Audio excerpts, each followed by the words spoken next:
मैं सीधा मुख्यमंत्री से पूछूंगा कि भाई मुख्यमंत्री जी बताएं हमें सदन में कि शूद्र कौन कौन है। हमें इस बात को ध्यान में रखना होगा कि कोई भी शब्द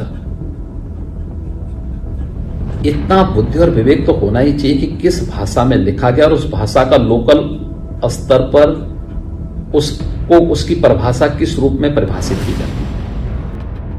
यूपी की सियासत में रामचरितमानस की चौपाइयां विवाद बनकर गूंज रही हैं। स्वामी प्रसाद मौर्य ने करीब 2 हफ्ते पहले चौपाइयों पर जो तर्क दिया था उसे समाजवादी पार्टी ने अपनी चुनावी लाइन में तब्दील कर लिया है और मामला इतना ज्यादा विवादित हो चला है कि अब समाजवादी पार्टी की मान्यता रद्द करने की भी मांग होने लगी है। दरअसल विश्व हिंदू परिषद ने रामचरितमानस को लेकर चुनाव आयोग का दरवाजा खटखटाया है। विश्व हिंदू परिषद के कार्याध्यक्ष आलोक कुमार ने चुनाव आयोग को चिट्ठी लिखी है जिसमें मुलाकात के लिए समय मांगा गया है। विश्व हिंदू परिषद की मांग है कि सपा और बिहार की आरजेडी की मान्यता रद्द कर दी जाए। पार्टी की मान्यता रद्द करने के लिए रिप्रेजेंटेशन ऑफ पीपल एक्ट 1951 की धारा 29A का हवाला दिया गया है। आरोप है कि सपा और आरजेडी ने पंथ निरपेक्षता और लोकतांत्रिक सिद्धांतों में निष्ठा का पालन नहीं किया। आरोप ये भी है कि जानबूझकर देश के लोगों के एक बड़े वर्ग की धार्मिक भावनाएं भड़काई गई। विश्व हिंदू परिषद का मानना ये भी है कि मानस पर दिया बयान हिंदू द्रोही बयान है।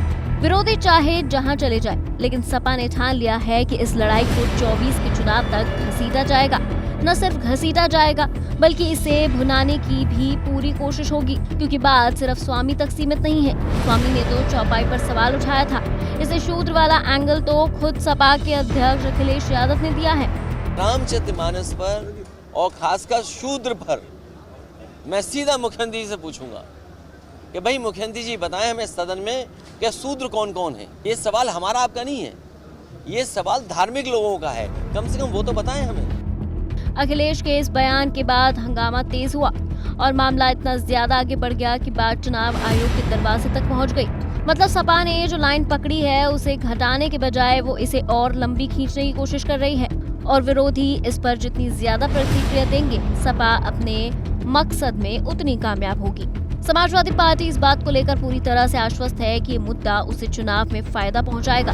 हालांकि इस बात का फैसला तो चुनाव के बाद होगा, लेकिन इस विवाद में आकर सपा के नेता कानूनी दायरे में उलझते जा रहे हैं, क्योंकि अम्बेडकर नगर में सपा नेता लालजी पटेल ने भी स्वामी की ही तरह रामचरितमानस का विरोध किया। लेकिन दिक्कत तब हो गई जब उन्होंने मानस को होलिका में जलाने का आह्वान कर दिया। अब सपा नेता का यही बयान उन्हें मुसीबत में खींच लाया। लालाजी वर्मा के खिलाफ न सिर्फ आपराधिक मुकदमा दर्ज हुआ बल्कि गिरफ्तारी भी हो गई। यानी विरोध करते करते सपा के नेता ऐसे भी कदम उठा रहे हैं जो उन्हें फंसा दे रहा है। यही वजह है कि अब स्वामी की जुबान रामचरितमानस को लेकर ज्यादा तल्ख नहीं है, बल्कि वो सिर्फ चौपाइयों का विरोध कर रहे हैं और पूरी सपा भी इसी लाइन पर चल रही है ताकि मुद्दा भी जिंदा रहे और बड़े विवाद से भी बचा जा सके।